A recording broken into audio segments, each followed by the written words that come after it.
At the start of the 2020 pandemic, I was finishing a master's degree in systematic theology at Sacred Heart Seminary and School of Theology, an apostolate of the priests of the Sacred Heart. My chosen final project highlighted the process of storytelling, precipitated by my studies in narrative theology. Early Christians used stories of the Bible to win over non-believers to Jesus' message. I surmised that our own life stories could offer a way to reflectively enhance our own and others' spiritual journey. My final written project was structured as a half-day retreat that, thankfully, I've been able to employ on a handful of occasions since graduating.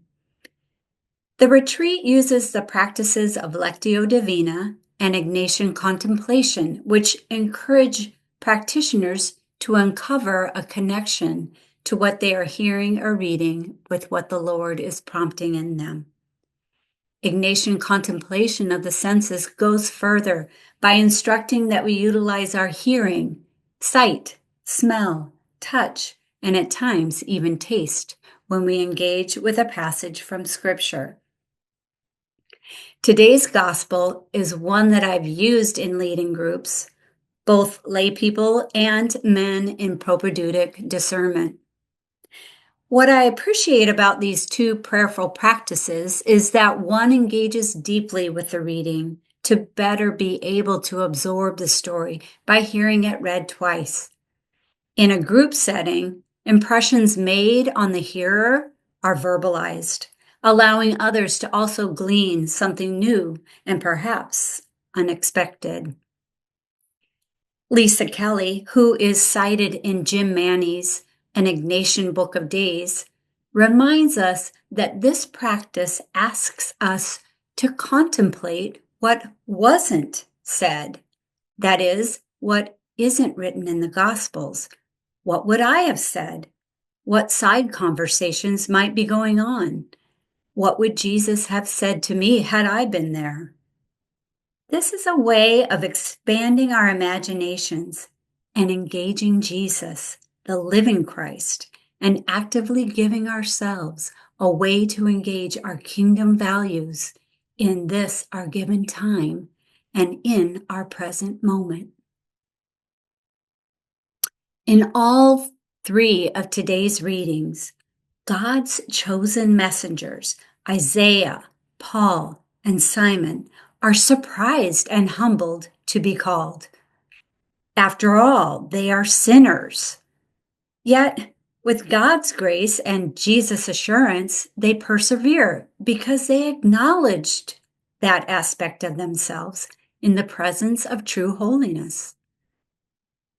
Do not be afraid, Jesus says to comfort Simon, who is overwhelmed by the miraculous catch of fish after a disappointing day of having caught nothing. Jesus continues, from now on, you will be netting people, which will now become the new version of Simon's old vocation. For this calling offered by Jesus, he will leave everything. You may by now have wondered, did she say netting people? I thought it was supposed to be catching men.